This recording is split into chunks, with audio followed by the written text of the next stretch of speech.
사도행전 18장 1절에서 11절까지 말씀을 우리 한 목소리로 읽어보겠습니다. 네, 지난주에는 귀향에 대해서 말씀을 드렸습니다. 귀향. 그래서 잘 돌아오셨습니까? 아멘? 오늘 이렇게 뵈니 하나님 앞에 돌아온 것이 아주 감사가 넘칩니다. 할렐루야. 네, 돌아오시는 길이 혹시 험하진 않으셨습니까? 험난하지 않으셨어요? 네, 유혹을 물리치고 오시느라고 어려운 길을 잘 오셨습니다. 아멘. 네, 계속해서 주일 예배는 지금 시리즈로 사도행전을 따라서 선교 여행을 우리가 하고 있습니다. 여러 가지로 시끄러웠던 아테네를부터 떠나서 고린도에 들어왔어요. 사도 바울의 일행들이 아굴라라 하는 그 본도 출신의 유대인 부부를 만나서 이제 사역이 시작되었습니다. 지금 오늘 이야기가. 자, 여러분들은 어떤 만남을 기억하십니까? 어떤 특별한 만남을 기억하시죠? 옛부터 만남에는 두 종류가 있다고 합니다. 서로 살리는 만남이 있고 또 서로 도움이 안 되는 만남이 있습니다. 여러분들은 지금까지 서로 살리는 만남을 위해서 지금 이 순간 여기까지 잘 오신 줄 믿습니다. 아멘. 예, 만남이 중요합니다. 만남이. 어디서 누구를 어떻게 만나느냐가 인생에 있어서 아주 소중한 관건이라는 거예요. 여러분들은 어떤 만남을 기대하며 살아가십니까? 결혼한 사람들은 또 몰라죠. 그래서 결혼하지 않은 분들은 어떻게 해요? 인생의 가장 중요한 만남이 기다리고 있는 거예요.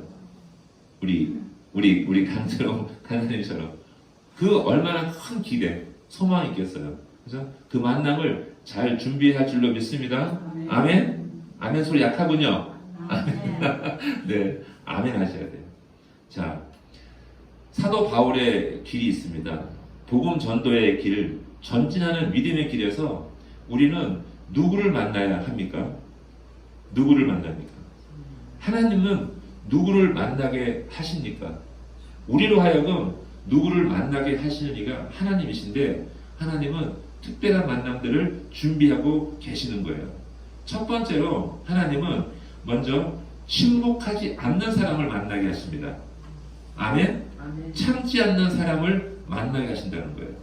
우리가 읽은 말씀 2절에 보면 아굴라라 하는 본도에서 난 유대인 한 사람을 만나니 글라우디오가 모든 유대인을 명하여 로마에서 떠나라 한 고로 그가 그 아내 브리스길라와 함께 이달리아로부터 새로 온지라 바울이 그들에게 가매라고 적혀 있습니다.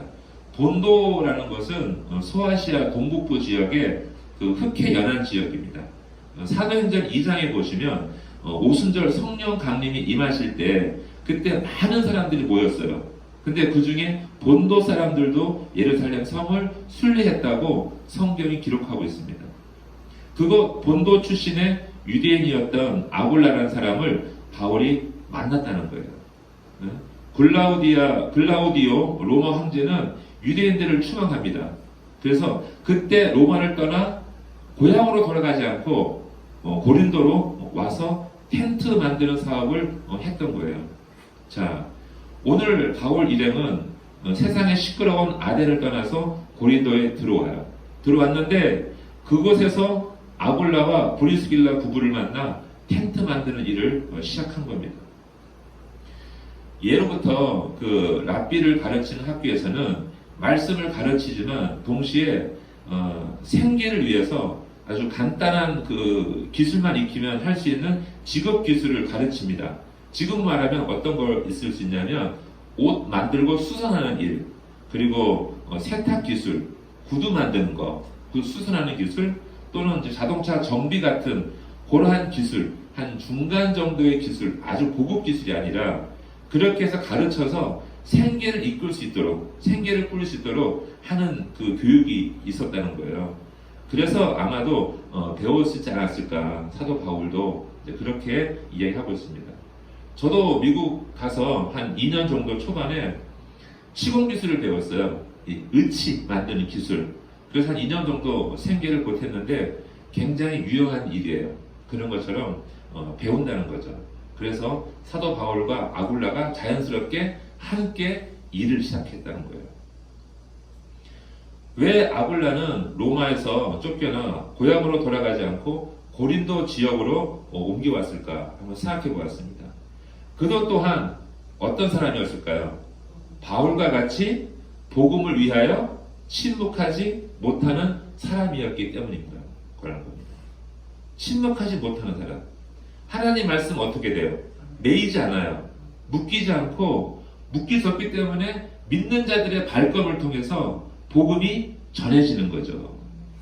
이렇게 해서 바울은 그들과 함께 텐트를 함께 만들면서 복음을 전하기로 의기투합했다는 거예요. 이스라엘의 역사를 보면 고난과 환난 속에서도 불구하고 흩어지지 않고 하나님의 복음을, 하나님의 소망을 놓지 않고 그 때를 기다리는 사람들이 있었다는 거예요. 다윗이 사울 왕에게 쫓겨다닐 때 어디로 도망갑니까? 아둘람 굴로 피신해요. 아주 깊은 굴 도망가는데 사무엘상 22장 1절 2절에 이런 말씀이 있습니다. 그러므로 다윗이 그곳을 떠나 아둘람 굴로 도망하매 그 형제와 아비의 온 집이 듣고는 그리로 내려가서 그에게 이르렀고 환난당한 모든 자와 빚진 자와 마음이 원통한 자가 다 그에게로 모였고 그는 그 장관이 되었는데 그와 함께 한 자가 400명 가량이었더라. 아멘. 그죠? 나중에 이 사람들이 다윗이 이제 다윗의 사람이 되는데 하나님의 나라, 그죠? 통일왕국을 다시 세우는데 이 초석이 되었다는 거예요. 어떤 사람들요? 환난당한 모든 자와 원통한 자와 빚진 자와 가난한 자와 쫓기는 자들이 핍박받는 자들이 모여서 나라를 이뤄가는데 어떤 나라예요? 하나님의 나라를 세워갔다는 겁니다. 고난 속에서 만난 사람들을 기억하셔야 됩니다. 아멘? 기억하세요? 아멘. 즐거울 때 만난 사람만 기억납니까? 아니에요. 고난 당했을 때, 고난 당하고 눈물 났을 때 함께 있었던 사람들 반드시 기억하셔야 돼요. 하나님은 그 사람들을 통해서 하나님 나라를 이뤄 가신다고 말씀하는 거예요. 다윗이 그렇게 동굴에서 나라의 동역자를 만났어요. 그죠? 그리고 오늘은 바울은 고린도에서 아굴라라는 복음의 동역자를 만나서 함께 일을 시작하고 있는 겁니다. 아멘? 누가복음 19장 40절에 이런 말씀이 있습니다. 너희들이 침묵하면 이 돌들이 외치리라. 하신 말씀을 기억하십니까? 예수님이 어린 나귀 새끼를 타고 예루살렘 성으로 입성하십니다. 그때 옆에 있던 주님의 그 제자들이 어떻게 큰 소리로 외칩니다. 찬송하리로다 주의 이름으로 오시는 왕이여 하늘에는 평화여 가장 높은 곳에서는 영광이로다 하면서 큰 소리로 주님을 환영하고 높이고 있어요. 그러자 옆에 있던 바리새인들이 그 제자들의 입을 막으라고 요구하는 거예요. 저들의 입을 막아주세요 라고 막 떠들어요. 그러자 예수님이 하신 말씀이 바로 이 말씀인 거예요. 너희들이 외치지 아니하면, 너희들이 영접하지 아니하면 이 돌들이 외치리라. 아멘. 우리들이 외치지 아니하면 하나님의 돌들 보고 외치게 하신다는 거예요. 지금 여러분들은 지금 작은 돌들이 외치는 복음을 듣고 계십니다. 아멘이십니까? 올리브 기념교회 임목사가 외치는 복음의 소리를 듣고 계십니다. 할렐루야. 아멘. 사랑하는 성도 여러분, 바울과 아굴라 부부는 공교롭게도 같이 텐트를 만들었습니다. 그리고 함께 멈추지 않는 복음, 침묵할 수 없는 복음을 전하는 동역자로서 살아갔습니다. 여러분들은 복음에 대하여 침묵하는 사람입니까? 아니면 침묵하지 못하는 동역자입니까? 아멘. 세상을 향하여 예수의 복음을 외치는 자, 침묵하지 못하는 동역자 되시길 주의 이름으로 축복합니다. 아멘. 복음을 위하여 하나님은 누구를 만나게 하시겠습니까? 두 번째로 하나님은 복음을 방해하는 형제들을 만나게 하신다는 것입니다. 6절에 그들이 대적하여 비방하거늘 바울이 옷을 털면서 이르되 너희 피가 너희 머리로 돌아갈 것이요 나는 깨끗하니라. 이후에는 이방인에게로 가리라 하고. 아멘. 하나님은 바울이 복음을 전하게 하시면서도 유대인들의 간악함과 불신앙을 드러나게 하십니다. 원 감람나무에 좋은 열매가 맺히지 않으면 접 붙여서라도 좋은 열매를 원하시는 하나님의 간절하신 뜻이 여기에 있습니다. 결실의 때가 되어서 너희에게서 무화과 열매를 구하였으나 열매를 구하지 못하면 주님이 어떻게 하시겠습니까? 나무를 찍어 불에 던지는 일이 있을 거라고 말씀하십니다. 주님이 나무에게서 구하는 것은 화려하고 번듯한 잎사귀가 아닙니다. 잘 익은 열매를 원하십니다. 추수할 때가 이르면 풍성한 열매가 있어야 합니다. 열매가 없는 것들은 모두 불구덩이에 던져지는 것이 자연의 이치라고 합니다. 사도 바울은 동족이 구원받지 못하는 것에 대하여 늘 가슴 아파했습니다. 하나님의 택하신 족속이요 제사장이요 거룩한 백성으로서 살아가던 유대인들이 이제 구원의 때에 이르러 예수의 복음을 받아들이지 못함을 보고 너무나 괴로워했던 것입니다. 내가 이방인에게로 복음을 들고 가는 것은 형제들이 시기하여 복음으로 돌아오게 하려고 하는 것이라고 하였습니다. 사도 바울은 피를 나는 그 유대 형제들을 미워하지 않았습니다. 오히려 안타까워하며 복음 전도에 더욱 열정을 쏟아 부은 것입니다. 우리가 로마서 11장에 보면 그 말씀의 증거가 있어요. 로마서 11장 11절에서 14절의 말씀입니다. 그러므로 내가 말하노니 그들이 넘어지기까지 실족하였느냐? 그럴 수 없느니라. 그들이 넘어짐으로 구원이 이방인에게 이르러 이스라엘로 시기나게 함이니라. 그들의 넘어짐이 세상의 풍성함이 되며 그들의 실패가 이방인의 풍성함이 되거늘 하물며 그들의 충만함이리요. 내가 이방인인 너희에게 말하노라. 내가 이방인의 사도인 만큼 내 직분을 영광스럽게 여기노니 이는 혹시 내 고륙을 아무쪼록 어찌하든 시기나게 하여서 그들 중에서 얼마를 구원하려 함이라. 아멘.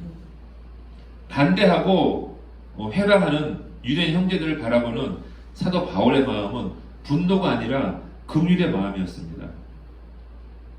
그들에게 매를 맞고 아프고 쓰라려도 그 고난의 상처로 인해서 오히려 구원의 문이 열린다면 기꺼이 감수하겠다고, 그리고 맞아도 상관하지 않겠다고 하는 것이 바로 바울의 마음이었습니다.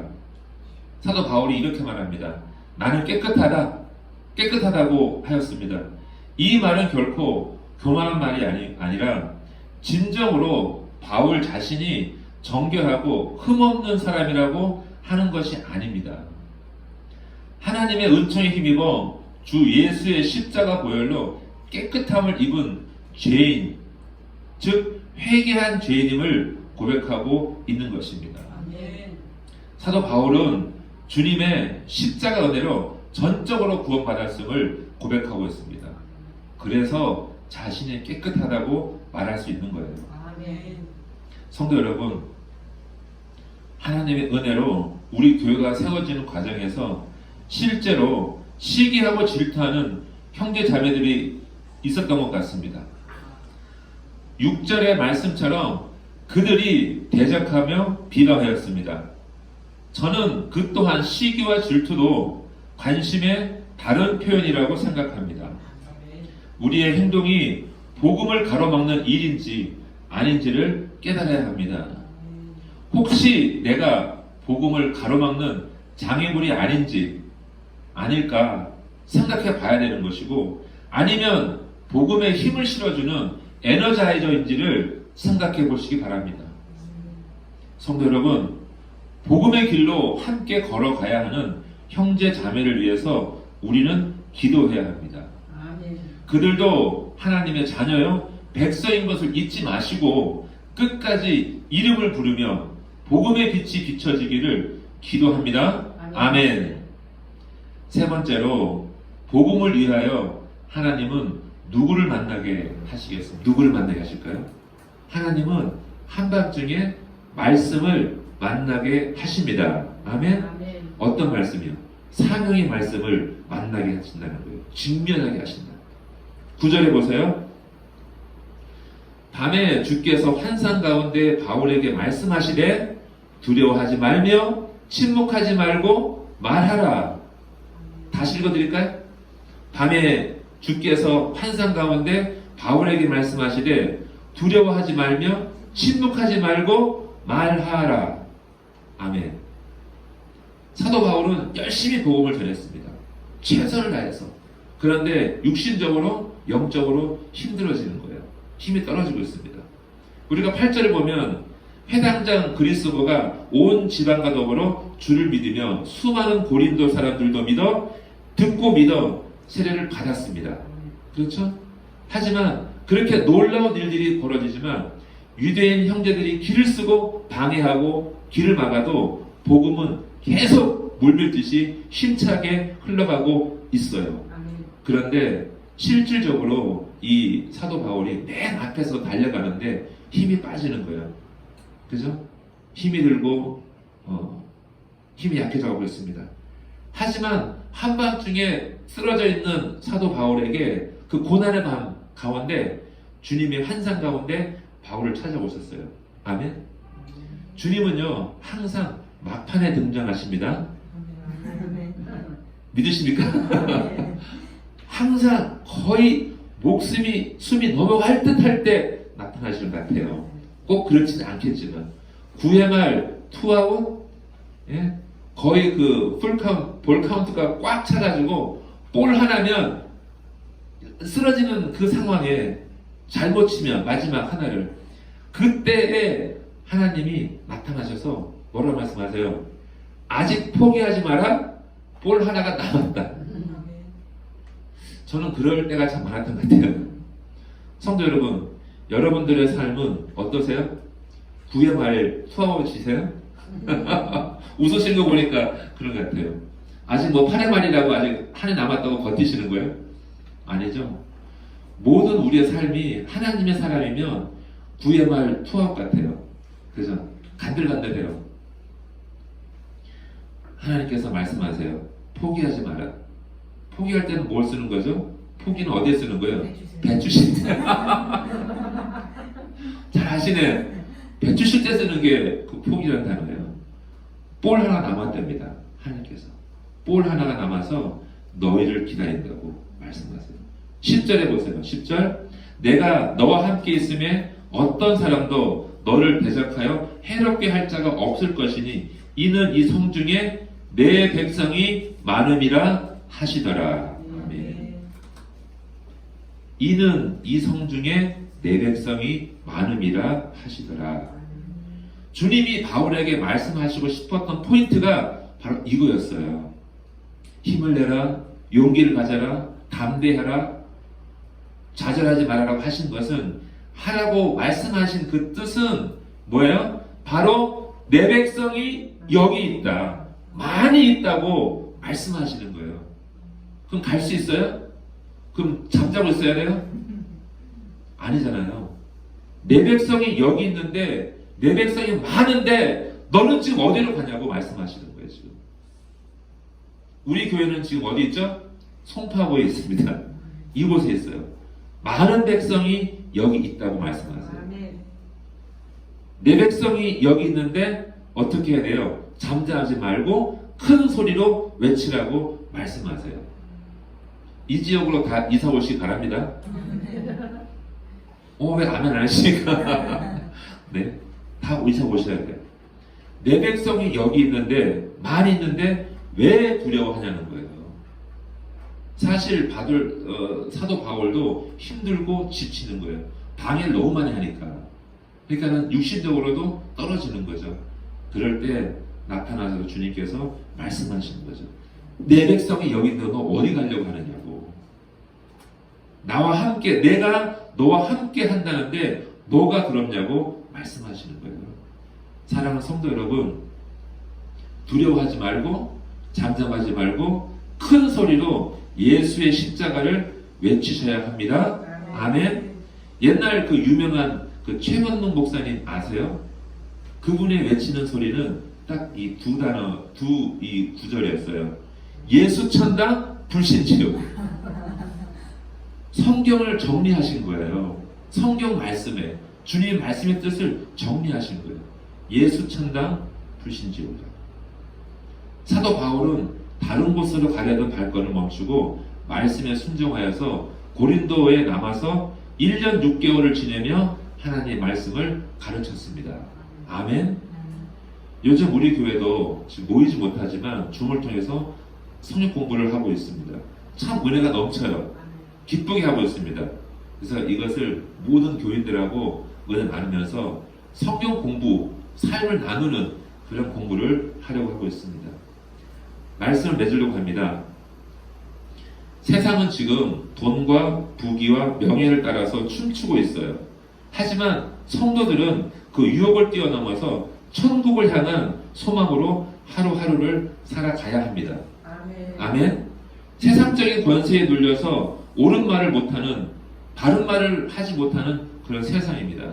아닌 것은 아니라고 말할 수 있어야 합니다. 아닌 것은 아닌 거예요. 그죠? 신앙의 양심에 비추어 아닌 것은 아니라고 해야 합니다. 용기를 내셔야 합니다. 세상의 비방과 조롱을 넘어서 주의 복음을 전하는 그러한 성도들에게 하나님께서는 아불라와 같이 돕는 자를 보내시는 거예요. 그리고 칠흑 같은 한밤중에 나타나셔서 두려워하지 말라, 내가 너와 함께함이라, 침묵하지 말고 외치라고 말씀하시는 거죠. 내가 너를 도우리라. 어떻게 외쳐야 된다고요? 예수 천당, 불신 지옥이라. 이건 옛날 구절이지만 다시 한번 해석한다면 주 예수를 믿으라, 그리하면 너와 내 집이 구원을 얻으리라. 할렐루야. 이 말씀이에요. 주 예수를 믿으라, 그리하면 너와 내 집이 구원을 얻으리라 라고 말씀하십니다. 지금 아프가니스탄에서는요, 말로 다 할 수 없는 끔찍한 일들이 지금 벌어지고 있습니다. 여성과 아이를 무차별적으로 위협하고 또 끌고 가고 있습니다. 자신들의 율법을 따르지 않으면 생명을 빼앗는 일이 지금 막 벌어지고 있습니다. 탈레반 정권을 인정하지 않으면 죽음을 각오해야 하는 상황입니다. 이곳은 나라가 아니에요. 지금 지옥이 따로 없는 거죠. 하지만 주님께서 그 일을 다 지켜보고 계시는 줄 믿습니다. 우리가 어떻게 행동해야 하는지. 20년 동안 지하교회를 세우고 섬겼던 목사님들이 간증하고 증언하고 있죠. 지금 기도해달라고 울면서 그 일들이 있습니다. 한밤중에 바울에게 나타나신 주님의 은혜처럼 오늘도 주의 복음을 외쳐야 되는 거예요. 우리 교회 올리브 비전교회 성도들 마음 안에 정말 담대한 믿음이 필요해요. 굳센 용기가 필요하고요. 지금 아프가니스탄만이 아니라 우리나라 안에서도 정말 위험한 일들이 많이 있고 힘들어요. 복음 전하기가 쉽지 않죠. 하지만 그 고난을 뛰어넘어서 담대한 용기를 가지고 믿음을 가지고 복음을 전해야 돼요. 주 예수를 믿으라, 그리하면 너와 내 집이 구원을 얻으리라. 하나님 말씀 변치 않아요. 오늘 집사님 기도하신 것처럼 그 말씀을 믿고 따라가는 거예요. 그러할 때 우리가 승리하는 거예요. 그리할 때 하나님이 우리를 도우시고 말씀 주시고 담대하라, 피곤해 지치지 말라고 일으켜 세우시고 돕는 자를 보내실 줄로 믿습니다. 아멘. 저는 지금 아주 캄캄한 칠흑 어둠같이 변해버린 그 아프가니스탄에 있는 하나님의 백성들, 정말 긍휼과 자비로 그 긍휼과 자비가 강같이 덧뿌리기를 저는 기도하고 있습니다. 모든 다 같은 마음이겠지만 정말 그들을 위해서 기도해야 된다고 생각합니다. 오늘도 하나님 은혜 가운데 평강 가운데 살아계신 하나님 앞에 메어 달리면서 기도하는 그러한 성도 되기를 주의 이름으로 축복합니다. 아멘. 기도하겠습니다.